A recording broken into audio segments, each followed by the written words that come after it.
Calcium chloride, ঠিক আছে, মানে ক্যালসিয়াম ফ্লুরাইডের সাথে বাইন্ড করে এটা ক্যালসিয়াম ফ্লুরাইড প্রিসিপিটেট করে ফেলে, তাহলে প্রিসিপিটেট হয়ে গেলে সেটার অ্যাবজর্পশন হয় না, ঠিক আছে, মানে ব্লাডে যেতে পারে না, ব্লাডে যেতে না পারলে টক্সিসিটি লেভেল কম থাকবে। যদি আমাদের এই ক্যালসিয়াম না থাকে তাহলে মিল্ক মে বি ইউজফুল, যদি এগুলো অ্যাভেলেবল না থাকে, ঠিক আছে, তার মানে মিল্কে তো ক্যালসিয়াম আছে, ঠিক আছে, তাহলে ওইটাই তখন আপনার অনেকটা হেল্প করে। আর হসপিটাল ট্রিটমেন্ট কি হচ্ছে যে ওই যে যেহেতু রেসপিরেটরি অ্যারেস্ট হয় বললাম, মেইনটেইন দ্য এয়ারওয়ে করতে হবে, গ্যাস্ট্রিক লেভেজ ইমিডিয়েটলি গ্যাস্ট্রিক লেভেজ করাতে হবে, ইন্টারভেনাস অ্যাডমিনিস্ট্রেশন অফ দ্য যে glucose, calcium salt and sodium bicarbonate, ঠিক আছে, এই যে ক্যালসিয়াম বা সোডিয়াম বাইকার্বনেট কি কাজ করে, যেগুলো ওই sodium fluoride calcium fluoride formation করে অ্যাবজর্পশনে হেল্প, মানে অ্যাবজর্পশন কমাই দেয় আর কি। আর আর্টিফিশিয়াল রেসপিরেশন যদি দরকার হয় বা কার্ডিয়াক অ্যারেস্ট কার্ডিয়াক যদি হয় তাহলে কার্ডিয়াক স্টিমুলেশন, এই জিনিসগুলো দরকার আর কি, ঠিক আছে। সো খুবই খুবই ইম্পর্টেন্ট এই ট্রিটমেন্টটা আর টক্সিক ইফেক্টটা, ঠিক আছে। ওকে, তাহলে ফ্লুরাইডটা আমাদের মোটামুটি এই যে দেখেন যে early features of the acute fluoride toxicity, convulsion দেরিতে হবে, সাথে সাথে আর কনভালশন খাইলাম আর সাথে সাথে কনভালশন হবে তা না, অ্যাবডোমিনাল পেইন, হাইপার সালাইভেশন এগুলাই শুরুতে হবে, কার্ডিয়াক ফেলিয়ার অনেক পরে গিয়ে হবে, ডায়রিয়া ইমিডিয়েটলি হবে। ওকে, এরপরে যেটা আছে ওরাল সেন্সেশন, আমরা ক্লাস প্রায় শেষ মতো করে আসছি আর কি। ওরাল সেন্সেশন এই চ্যাপ্টারটাও আপনারা কিন্তু ইসে পড়েছেন, কি বলে জেনারেল ফিজিওলজিতে পড়বেন, ঠিক আছে। সো এই যে দেখছেন যেগুলা ওখানে একটু পড়েছি, ওখানে একটু পড়েছি, ওখানে একটু পড়েছি, সবগুলা এসে কোথায় ওরাল।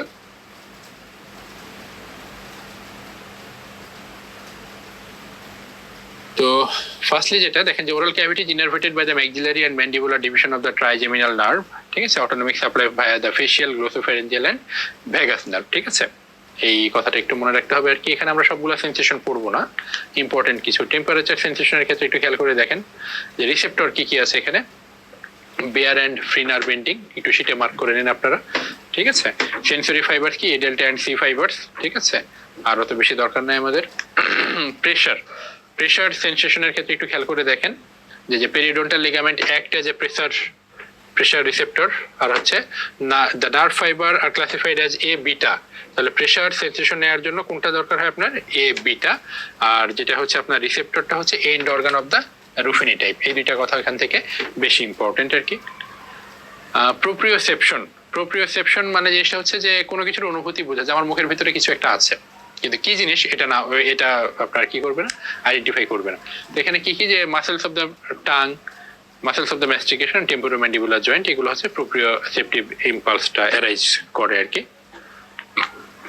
পেইন সেন্সেশন, তো এটা তো আমরা সবাই পড়ে আসছি, A delta and C fibers, এই যে ডেল্টা ফাইবারের কিছু কথাবার্তা খুবই খুব ইম্পর্টেন্ট এখান থেকে, এই ডেল্টা ফাইবার আর হচ্ছে এই যে ভেলোসিটি বা যা কিছু আছে ফিজিওলজিতে আরো ডিটেলস বলা আছে, ওখান থেকে যদি পড়ে থাকেন তাহলে এখানে আর এত বেশি পড়ার দরকার নেই, ওখানে যেটা পড়েছেন ওইটাই আর কি। সি ফাইবারের ক্ষেত্রে এই যে কথাগুলো আর কি, কন্ডাক্টিং ভেলোসিটি কত, ডায়ামিটার কত, মাইলিনেটেড নাকি নন মাইলিনেটেড। টেস্ট সবচেয়ে বেশি ইম্পর্টেন্ট হচ্ছে আমাদের এইটা। টেস্টের ক্ষেত্রে আমাদের হচ্ছে খেয়াল করে দেখেন মানে লাস্টের যে পয়েন্টটা 3 নাম্বার পয়েন্ট, যেটা হচ্ছে আপনার যে nerve fibers of the taste আর parasympathetic, although most of them travels with branches of the trigeminal nerve, ঠিক আছে। ওকে, the test receptors are predominantly located on the dorsum surface of the tongue and also found in the soft palate, epiglottis, the pharyngeal wall and even sometime in the esophagus. খুবই খুবই important, bold করে রেখেছি আমরা এই যে কোথায় কোথায় test bird পাওয়া যায়, খুবই খুবই খুবই ইম্পর্টেন্ট। এখান থেকে প্রশ্ন আসে হচ্ছে বেসিক্যালি দুইটা, একটা হচ্ছে টেস্ট বার্ড বা টেস্ট রিসেপ্টর গুলো কোথায় পাওয়া যায়, আর একটা হচ্ছে টেস্ট সেলে কি কি থাকে, মেইনলি প্রশ্ন আসে এই দুইটা, আমরা সামনে গেলে দেখবো আর কি। ওকে, টেস্ট মানে এইগুলো আর কি, taste bud contain 3 type of cell, একটা টাইপ 1 বা ডার্ক সেল, এটা মনে রাখতে হবে, যেটা হচ্ছে আপনার এই যে 60% থাকে এটা। ন্যারো ডেন্স এগুলো এত বেশি পড়ার দরকার নাই, ঠিক আছে। এই 4 নম্বর পয়েন্টটা দেখবেন যে এটা এখানে একটা সেল পাওয়া যায়, সেটা হচ্ছে সাস্টেন্টিকুলার সেল, ঠিক আছে। ওকে, যেটা কি করে আপনার হচ্ছে যে নার্ভ ফিব্রিলটাকে ইনকর্পোরেট করে রাখে আর কি, অত দরকার নাই। এরপরে type 2 cell or light cell, ঠিক আছে, এটা হচ্ছে আপনার যে 20% থাকে, ঠিক আছে। এখানে এই যে কথাগুলো একটু মনে রাখতে হবে যে দিস ইজ 20% থাকে এখানে, এখানে থিক মাইক্রোভিলাই পাওয়া যায়, ঠিক আছে। আর ডাজেন্ট শো এনি, এই যে doesn't show any synapse like feature, এই কথাগুলো একটু মনে রাখতে হবে এখানে। অ্যান্ড টাইপ 2 সেল যেটা, টাইপ 3 সেল যেটা, এটা হচ্ছে আপনার সেরোটোনার্জিক সেল বলা হয় আর কি, হ্যাঁ, সেরোটোনার্জিক সেল, এই কয়েকটা কথা এখানে মনে রাখলেই চলবে। এরপর হচ্ছে টেস্ট সেন্সেশনের ক্ষেত্রে যেটা, যে আপনার কোন নার্ভ কোন ধরনের সেন্সেশন দিচ্ছে, ট্রাইজেমিনাল নার্ভের হচ্ছে আপনার জেনারেল সেন্সেশন দিচ্ছে ট্রাইজেমিনাল নার্ভ, গ্লোসোফ্যারিঞ্জিয়াল ভেগাস, এটা হচ্ছে ওই যে আপনার ভাগ আর কি, এটা হচ্ছে anterior two third, sorry anterior two third, এটা হচ্ছে আপনার পোস্টেরিয়র অন থার্ড, এটা হচ্ছে মোস্ট পোস্টেরিয়র, ঠিক আছে, মোস্ট পোস্টেরিয়র এটা।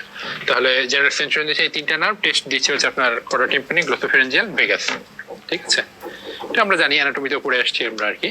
ওকে, দেখেন এই যে কোশ্চেন হচ্ছে location of the different tests আর, হ্যাঁ আরেকটা যেটা আমাদের জায়গা আর কি, ফ্যাক্টরস এফেক্টিং, এটা আপনাদের এখানে একটা কোথায় কোথায় আর কি, হ্যাঁ যে sweet tip of the tongue, sweet along the edges of the tongue, ঠিক আছে, কোথায় কোথায় থাকে, টিপ অফ দ্য টাং এ আমরা হচ্ছে কি পাই আপনার সুইট পাই, lateral the tip of the tongue এখানে আমরা সাওয়ার পাই, তারপরে হচ্ছে আপনার এই যে কি বলে আর কি সাওয়ার হচ্ছে along the edges of the tongue মানে ল্যাটারাল বর্ডার দিয়ে পাই, আর হচ্ছে বিটার হচ্ছে একদম মোস্ট পোস্টেরিয়র পার্ট। দেখেন আমরা যখন কোনো তিতা জিনিস কিছু মুখে পড়ে তখন আমরা বলি গলা তিতা হয়ে গেছে একদম, হ্যাঁ ঠিক আছে, তার মানে এই বিটার টেস্টটা কোথায় পাই আমরা, মোস্ট পোস্টেরিয়র রিজিয়নে পাই আর কি। আর ফ্যাক্টরস এফেক্টিং টেস্ট পারসেপশন, একটু এই হেডলাইন গুলো একটু পড়বেন আর কি, এর বেশি কিছু এখান থেকে আমাদের অত দরকার হয় না আর কি। যে এরপর হচ্ছে mastication and deglutition, another important chapter, ঠিক আছে, এটা একটু খেয়াল রাখবেন। এখানে দেখেন শুরুতে আপনাদের এখানে টেম্পোরামেন্ট অ্যানাটমি রিলেটেড কিছু কথাবার্তা বলা আছে, এগুলো আমরা এখানে নর্মালি অত বেশি দরকার হয় না, পড়ায়ও না, যে আপনার টেম্পোরামেন্ডিবুলার জয়েন্টের কিছু, তারপর মাসেলস অফ দ্য ম্যাস্টিকেশন কি কি আছে, হ্যাঁ এই প্রত্যেকটা মাসেলস অফ দ্য ম্যাস্টিকেশনের এখানে আপনার কিছু বর্ণনা দেয়া আছে, সুপ্রাহাইয়েড মাসেল কোনগুলা, ইনফ্রাহাইয়েড মাসেল কোনগুলা, ঠিক আছে, এই কথাবার্তাগুলো এখানে বলা আছে আর কি। আচ্ছা ওকে, তো আমরা একটু সামনের দিকে আগাবো। ম্যাস্টিকেশন আপনার 58 নম্বর পেজে চলে আসেন। ম্যাস্টিকেশনে দেখেন এখানে কিছু কথা বলা আছে আর কি, যে mastication of a number of chewing cycles which result in production of soft bolus of food, ঠিক আছে। তো mastication এর যে apparatus কি কি, bones, muscle, teeth and soft tissue, যেমনি একটা ছবি, টেম্পোরামেন্ডিবুলার জয়েন্ট যে শুরুতে যেটা আমরা এই করলাম, মাসেলস গুলার ক্ষেত্রে জ ওপেনিং মাসেল কোনগুলা, জ ক্লোজিং মাসেল কোনগুলা, ঠিক আছে, খুব ইম্পর্টেন্ট, এটা বিভিন্ন জায়গাতে আমরা পড়েছি, এটা ইনফিনিটি স্টার আমাদের শিটে ওই যে আমরা বাদ দিয়ে আসলাম, ওখানে একটু এটা মার্ক করে নেন, বা এটা হচ্ছে আপনার 59 নম্বর পেজে একটা বক্স করা আছে, দেখেন একটু মার্ক করে নেন। এরপরে দেখেন ম্যাস্টিকেশনের ক্ষেত্রে আমরা যেটা বলছিলাম আর কি, যে mastication is number of chewing cycles which results in the production of the soft bolus, মানে নাম্বার অফ চিউইং সাইকেল, বারবার বারবার আমরা যে চিউ করছি এর একটা সাইকেল, যেটা রেজাল্ট কি, বারবার চাবানোর ফলে চিউ করার ফলে আমরা কি পাচ্ছি, একটা রেজাল্ট পাচ্ছি, যেটা হচ্ছে soft bolus of the food.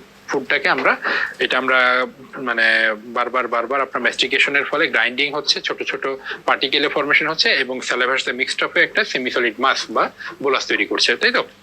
ওকে, তো এই ম্যাস্টিকেটরি সাইকেলটা তিনটা স্টেজে ভাগ করা হয়, তিনটা ফেজে ভাগ করা হয়। একটা হচ্ছে জ ওপেনিং ফেজ, জ ক্লোজিং ফেজ বা হচ্ছে র্যাপিড ক্লোজিং ফেজ, আর একটা হচ্ছে স্লো জ ক্লোজিং ফেজ। মানে প্রথমে হচ্ছে জ ওপেন করে ফেলেন আপনি, এটা হচ্ছে একটা ফেজ। এরপরে ক্লোজ করবেন যখন, খেয়াল করে দেখেন প্রথমে হচ্ছে আপনি জোরে ক্লোজ করেন, লাস্টে এসে স্লো করেন। কারণ কি, প্রথমে যদি স্লো করে লাস্টে জোরে করেন বা যদি জোরেই বন্ধ করেন, তাহলে আমাদের এই যে কি বলে আর কি বাইটিং এর এন্ড পয়েন্ট কোনটা, টুথ টু টুথ কন্ট্যাক্ট বা অক্লুশন, তাহলে দাঁতগুলো একটার সাথে একটা র্যাপিডলি এসে জোরে জোরে আপনার বাড়ি খাবে সবসময়, সেক্ষেত্রে কি হবে, অ্যাট্রিশনটা বেশি হওয়ার কথা। এই জন্য ক্লোজিং এর ক্ষেত্রে ফার্স্টলি হচ্ছে আপনার কি র্যাপিড জ ক্লোজিং বা র্যাপিড ফেজ, তারপরে হচ্ছে স্লো ফেজ, ঠিক আছে, এটা একটু মনে রাখতে হবে আর কি। যাক, আপনাদের এই শিটে এখানে আছে আর কি। এরপরে যেটা আমাদের এই যে প্রত্যেকটা আপনার হচ্ছে জ ওপেনিং ফেজ, ক্লোজিং ফেজ, এগুলার ক্ষেত্রে আপনার কোথায় কোন মাসেল আমাদের হয়, এটা একটু দেখেন। যে জ ওপেনিং ফেজে আপনাদের শিটে দেখেন, তো জ ওপেনিং হচ্ছে মাসেলস অফ দ্য ম্যাস্টিকেশন গুলো তো আছে, এর ভিতরে কিছু মাসেল আছে জ ওপেনিং, এই যে আমরা এখানে দেখলাম জ ওপেনিং মাসেল কোনগুলা, এই মাসেল গুলা বেসিক্যালি জ ওপেনিং করতে হেল্প করে। ওকে, এরপরে জ ক্লোজিং এর ক্ষেত্রে ক্লোজিং মাসেল তো অনেকগুলো আছে, এর ভিতরে একটু খেয়াল করে যে র্যাপিড জ ক্লোজিং এ কোন কোন মাসেল কাজ করে, এটা একটু মনে রাখতে হবে, ঠিক আছে। ম্যান্ডিবুলার ডিপ্রেশন বেসিক্যালি হচ্ছে এখানে দেখেন যে the first close phase is achieved by contraction of the কি আপনার masseter, medial pterygoid and temporalis muscle, ঠিক আছে। ওকে, আর স্লো কোথায় মানে কিভাবে হচ্ছে আপনার স্লো হচ্ছে আপনার এই যে বেসিক্যালি যেটা টেম্পোরালিস অ্যান্টেরিয়র বা পোস্টেরিয়র টেম্পোরালিসের ক্ষেত্রে হচ্ছে, আর হচ্ছে ম্যাসেটার দিয়ে হচ্ছে, ঠিক আছে।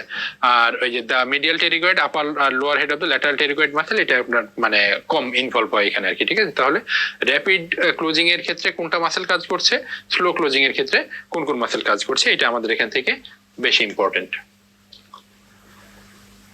এরপরে হচ্ছে আপনার কন্ট্রোল অফ দ্য ম্যাস্টিকেশন।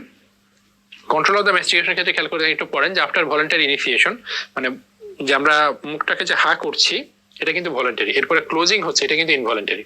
ঠিক আছে, দেখেন the after voluntary initiation of mastication the process is continued under the control of the central rhythm generation in the ponds. মানে আমরা মুখে খাবারটা দিচ্ছি, এরপরে যে চিউংটা হচ্ছে বারবার ম্যাস্টিকেশন হচ্ছে, এটা কিন্তু সেন্ট্রাল নার্ভাস সিস্টেম থেকেই কন্ট্রোল হচ্ছে আর কি। ঠিক আছে, আর এই যে consistency of food bolus governs the initiation of the swallowing. যতক্ষণ পর্যন্ত ফুড বোলাসটা আপনার নর্মাল একটা কনসিস্টেন্সিতে না আসছে, সেমিসলিড একটা মাসে ফর্মেশন না হচ্ছে, ততক্ষণ পর্যন্ত আমরা ম্যাস্টিকেশন করতে থাকি। তো ম্যাস্টিকেশন কতটুকু হবে, কতক্ষণ চলবে, এটা গভর্নিং কে করে? এটা করে হচ্ছে আপনার ওই কি বলে consistency of the food bolus. Okay, একটু রিডিং পড়বেন এই জিনিসটা, যে এখানে হচ্ছে যে rhythm generator of the cerebellum কি কি থাকে, যে receptor of the oral mucosa, periodontal ligament, muscles of the mastication, এই জিনিসগুলো আপনার সিগন্যালটা পাস করে। এত বেশি ইম্পর্টেন্ট না এটা। ওকে, এটা এত বেশি ইম্পর্টেন্ট না আমাদের জন্য। সোয়ালোইং এ চলে যায়, সবচেয়ে বেশি ইম্পর্টেন্ট হচ্ছে আমাদের জন্য এই সোয়ালোইংটা। ঠিক আছে, খুবই খুব ইম্পর্টেন্ট জিনিস। সোয়ালোইং এর ক্ষেত্রে দেখেন যে ওরাল ক্যাভিটি দিয়ে খাবারটা আমরা নিয়ে এই যে ইসোফেগাস দিয়ে আস্তে আস্তে ট্রাকিয়ার পিছন দিয়ে কোথায় চলে যায়, স্টোমাকে চলে যায়। This is called swallowing. দেখেন এই complex process of the swallowing, এটা হচ্ছে তিনটা ফেজে হয়। একটা ওরাল ফেজ, একটা ফ্যারেঞ্জিয়াল ফেজ, আর একটা হচ্ছে ইসোফেজিয়াল ফেজ। ওরাল ফেজে খেয়াল করে দেখেন দিস ইজ ভলান্টারি, মানে একটাই ফেজ, কারণ আমরা ম্যাস্টিকেশন করতে হবে না। দিস ইজ কি আপনার ভলান্টারি। দেন তারপরে ফ্যারেঞ্জিয়াল, ইসোফেজিয়াল, সেগুলো হচ্ছে আপনার ইনভলান্টারি। ঠিক আছে, ফ্যারেঞ্জিয়াল হচ্ছে দেখেন movement of the bolus from the oropharynx into the oesophagus, আর ইসোফেগাস হচ্ছে involuntary movement of the bolus through the oesophagus into the stomach. ঠিক আছে, ওকে, এখন আমরা যেটা দেখবো কোন কোন মাসেল কোথায় কোথায় কাজ করে। দেখেন ওইটা আপনাদের সেটা এইভাবে দেয়া না, একটু এই করে নিয়েন, মার্ক করে নিয়েন। Oral stage orbicularis, oris, buccinator, mylohyoid, infrahyoid muscle. ঠিক আছে, ওরাল স্টেজে যেগুলা কাজ করে আর কি। ফ্যারেঞ্জিয়াল স্টেজে টেনসর প্যালাটিনি, লিভেটর প্যালাটিনি। ইসোফেজিয়াল স্টেজে smooth muscles of the lower third of the oesophagus. ঠিক আছে, এই মাসেল গুলা কাজ করে। ওকে, দেন এখানে হচ্ছে আমাদের একটা জাস্ট চিত্র একটু খেয়াল করে দেখেন, যদি আমরা এটা আপনার এখানে বলতে চাই। তিনটা চিত্র এখানে দেয়া আছে আর কি। এক নম্বরে খেয়াল করেন যে ফুটবলাসটা দেখেন, ফুটবলাসটা আমার কোথায় আসলো, ওরাল ক্যাভিটিতে আসলো, মানে এটা দিস ইজ ওরাল ফেজ। ঠিক আছে, তো ওরাল ফেজে দেখেন তখন আমার কি হচ্ছে, যে সফট প্যালেট, এই তো হার্ড প্যালেট শেষ, এখান থেকে এইটুক হচ্ছে আমাদের সফট প্যালেট। এই সফট প্যালেটটা তখন নর্মাল পজিশনে আপনার ঝুলানো অবস্থায় আছে কিন্তু, এবং আমার এই যে নেজাল প্যাটেন্সি কিন্তু আছে। ঠিক আছে, মানে নেজাল ক্যাভিটি আমরা রেসপিরেশন আমরা কি করছি, রেসপিরেশন আমরা করতে পারছি। রেসপিরেশন কিন্তু আমাদের এখানে হচ্ছে, কিন্তু একটু পরে যখন যাচ্ছে আমাদের ফ্যারেঞ্জিয়াল ফেজ যখন চলে আসছে, দেখেন এই যে আমাদের এই হার্ড প্যালেট এর পরের অংশটুকু দিছি সফট প্যালেট, এখানে সফট প্যালেটটা দেখেন কেমন ছিল, একটু ঝুলানো অবস্থায়, এরকম ঝুলানো অবস্থায় ছিল, কিন্তু এখানে সেটা হচ্ছে টর্ট হয়ে এরকম উপরে এরকম ঝুলানো ছিল, এখানে এসে টর্ট হয়ে উপরে উঠে গেছে। এখন দেখেন এয়ার কিন্তু আর এখান দিয়ে পাস করতে পারছে না, এখানে বন্ধ। তো সে বাধা পেয়ে উল্টা দিকে ফিরে আসে, যে তীর দিয়ে দেখানো হয়েছে এখানে আর। ঠিক আছে, এরপরে সোয়ালোইং, এই যে আমাদের ইসোফেজিয়াল ফেজ শুরু হয়ে গেল, ইসোফেজিয়াল ফেজ বা পেরিস্টালসিস শুরু হলো। তখন কিন্তু আবার এই যে দেখেন আমাদের এই যে কি বলে এটা সফট প্যালেটটা, এই যে পরের অংশটা সফট প্যালেট, সফট প্যালেট কিন্তু আবার আগের পজিশন, নর্মাল যে তার পজিশন, হ্যাঙ্গিং পজিশন, সেখানে কিন্তু সে আবার চলে আসছে। তো দিস ইজ মানে চেঞ্জেস। তো এই চেঞ্জেস গুলো কিভাবে হচ্ছে, কেন হচ্ছে, সেগুলো আমরা একটু দেখবো আর কি। ওরাল ফেজের ক্ষেত্রে খেয়াল করে দেখেন this is voluntary, 1 second time দরকার হয় আর কি, 0.1 এটা না, 1 সেকেন্ড। ঠিক আছে, রিসেপ্টর কি কি আছে এই জিনিসটা আপনাদের ওই শিটে একটা বক্স করা আছে, একটু খেয়াল করে দেখেন এটা। এখানে তিনটা phase, pharyngeal phase, oesophageal phase, তিনটার ক্ষেত্রেই বলা আছে। জাস্ট এখানে একটা অ্যানাটমি দেখাচ্ছি। আমরা যখন হা করি, হা করলে পোস্টেরিয়রলি আমরা দুইটা ফোল্ড পাই, একটা হচ্ছে প্যালাটোগ্লোসাল আর্চ, আর একটা হচ্ছে প্যালাটোফ্যারেঞ্জিয়াল আর্চ। কোনটা আগে থাকে কোনটা পরে থাকে খেয়াল করে দেখেন। ওরাল ক্যাভিটিতে সামনের দিকে টাং থাকে, সামনের দিকে টাং, পিছনের দিকে কি থাকে আমাদের, ফ্যারিংস। তাহলে গ্লোসো সামনে থাকছে, এই জন্য প্যালাটোগ্লোসাল আর্চ সামনে থাকবে, ফ্যারিংস পিছনে থাকছে, যেন প্যালাটোফ্যারেঞ্জিয়াল আর্চ কোথায় থাকবে, পিছনে থাকবে। জাস্ট এই দুইটা, এই যে palatoglossal arch, this is palatoglossal arch, palatopharyngeal arch হচ্ছে এই যে পিছনেরটা, আর এটা হচ্ছে সামনেরটা। এই একটা আর্চ, এই একটা আর্চ। ঠিক আছে, ওকে। আর বাকিটুকু এটা তো উভুলা, এটা উভুলা, বাকিটুকু আমাদের দরকার নাই। ওই প্যালাটোগ্লোসাল, এই যে উপরে এটা হচ্ছে সামনেরটা গ্লোসাল, আর পিছনেরটা হচ্ছে এই যে pharyngeal. Okay, oral phases of the swallowing. ঠিক আছে, খুবই খুবই ইম্পর্টেন্ট এই জিনিসটা। আমরা 3টা ফেজ আমরা এখন পড়বো ভালো করে, একটু কনসেন্ট্রেশন দিয়ে শুনবেন। আশা করা যায় আমরা আপনার হচ্ছে খুব সহজে আপনারা এটা বুঝে ফেলতে পারবেন আর কি। খেয়াল করে দেখেন যে oral phase itself consist of 2 phase. Oral ফেজটা সোয়ালোইং এর যে ওরাল ফেজ এটা হচ্ছে আবার 2টা ধাপে বিভক্ত। এক নম্বর হচ্ছে দেখেন যে moulding of the food and saliva into a ball or bolus, মানে ওই ম্যাস্টিকেশনের মাধ্যমে আমরা একটা খাবার নিলাম, সাপোজ একটা পেয়ারা নিলাম, এটা বারবার ম্যাস্টিকেশন করে করে এটাকে আমরা কি করব, একটা সেমি সলিড একটা মাসে ফরমেশন করব, দিস ইজ কল্ড বোলাস। আর 2 নাম্বার হচ্ছে কি যে forcing of the bolus back to the mouth to contact the posterior pharyngeal wall and the palatoglossal arches, মানে আমি তো মুখের ভিতরে খাচ্ছি, জিহ্বার ওখানে খাচ্ছি, ঠিক আছে, বারবার আমরা ওরাল ক্যাভিটির মধ্যে এটা ম্যাস্টিকেশন হচ্ছে, ম্যাস্টিকেশন হতে হতে এটাকে কি করব, ফাইনালি যখন বোলাসটা ফরমেশন হয়ে যাবে এটাকে খাবারটাকে আমরা কি করব, পিছনের দিকে ঠেলে দেবো। কোথায়? পোস্টেরিয়র ফ্যারেঞ্জিয়াল ওয়ালে গিয়ে টাচ করবো, ওখানে কিছু রিসেপ্টর আছে। তখন আমাদের অন্য মানে ওরাল ফেজ বাদ দিয়ে তখন কি আমাদের পরবর্তী যে ফ্যারেঞ্জিয়াল পোস্টেরিয়র ফ্যারেঞ্জিয়াল ওয়ালে চলে গেল, তারপরে ফ্যারেঞ্জিয়াল ফেজ শুরু হবে। ঠিক আছে, ওকে। হ্যাঁ, এরপরে দেখেন যে what is the object of bolus formation. এই যে বোলাস ফরমেশন এটা আমরা কেন করব, দেখেন এক নম্বর হচ্ছে making a smaller food particle, বড় একটা টুকরা সেটাকে আমরা ছোট করছি বারবার, mix with the saliva to make them semi solid and initiate chemical digestion. কারণ সালাইভাতে আমাদের ওই যে সালিভারি আলফা অ্যামাইলেজ বা টাইলিন আছে, সো এটা এই বোলাস ফরমেশন করার সময় সালাইভাটা মিক্সড আপ হচ্ছে, তখন কি হবে আমাদের কেমিক্যাল ডাইজেশনটা শুরু হবে। Then stages of bolus formation, firstly দেখা যেটা বললাম ম্যাস্টিকেশন, যে বারবার আমরা চিউইং করবো এটা, আর সালাইভারি সিক্রেশন হবে। এই 2টা মিলে একসাথে হচ্ছে কি হবে, আপনার ম্যাস্টিকেশন করে করে খাবারটাকে ছোট করব, আর সালাইভার সিক্রেশন হবে, সালাইভেশন হবে, এটাকে এই ফুড পার্টিকেলের সাথে মিক্স করে একটা সেমিসলিড মাস তৈরি করে ফেলবো। ওকে, ম্যাস্টিকেটরি অ্যাপারেটাস আমরা আগেই পড়ে আসছি, bones, muscle, stitch, soft tissue, এই জিনিসগুলো থাকবে। আর হচ্ছে এই যে যখন বোলাসটা আপনার হচ্ছে আমাদের মুখে থাকছে, ম্যাস্টিকেশন করছি, 2 ধরনের জুসটাকে সিক্রেশনটাকে তারা ইনিশিয়েট করে, এক হচ্ছে গ্যাস্ট্রিক জুস, দুই হচ্ছে স্যালিভারি সিক্রেশন। কারণ বোলাস তো ফরমেশন হবে, বোলাস ফরমেশন হতে গেলে স্যালিভারি সিক্রেশন তো অবশ্যই আমার দরকার, কারণ স্টেজে আমরা পড়ে আসলাম। আর এই বোলাসটার ফেট কি, সেটা হচ্ছে আপনার কোথায় যাবে, সে আমাদের মানে ডিগ্লুটেশনের মাধ্যমে, সোয়ালোইং এর মাধ্যমে সে স্টোমাকে যাবে, তাহলে স্টোমাকে গেলেই গ্যাস্ট্রিক জুস সিক্রেশন হবে, ওইটাই শুরু করে হচ্ছে এই বোলাস ফরমেশনটা। ওকে, এরপরে দেখেন আমরা ফার্স্ট স্টেজ যেটা যে বোলাস ফরমেশন, এটা কিন্তু করে ফেলেছি। এরপরে কি ছিল, আমাদের খাবারটাকে ব্যাকওয়ার্ড কোথায়, পোস্টেরিয়র ফ্যারেঞ্জিয়াল ওয়ালের দিকে, সেটা আমরা কিভাবে করব খেয়াল করে দেখেন যে pushing the bolus backward to the oropharynx, backward to the oropharynx আমরা কিভাবে করব। তো এখানে কতগুলো কথাবার্তা বলা আছে, একটু যদি আমরা সামারি করি, খেয়াল করে দেখেন। The bolus is finally formed in the hollow between depressed dorsal surface of the tongue and the hard palate. The main muscles involved in the generating tongue pressure, mylohyoid muscle. ঠিক আছে, during the stage swallowing, hyoid bones move upwards, infrahyoid muscle have contract, stabilize করছে।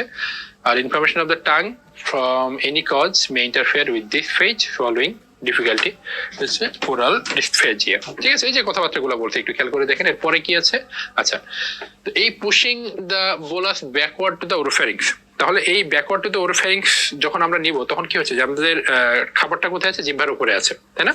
তাহলে এই জিহ্বাটাকে কি করতে হবে, আপনার পিছনে নিয়ে যেতে হবে। তাহলে জিহ্বাটা এরকম ছিল হরাইজন্টাল, আমাদের তো জিহ্বা হরাইজন্টাল আছে, এটাকে যদি আমি একটু উঁচু করে দিই, তাহলে খাবারটা আস্তে আস্তে কোথায়, নিচের দিকে গড়িয়ে চলে যেতে পারে আর কি। ঠিক আছে, তো কি ক্ষেত্রে খেয়াল করেন যে টাঙের বেসিক্যালি এই মাসেল, কোন মাসেল কাজ করবে, তাহলে মাইলোহয়েড মাসেল। ঠিক আছে।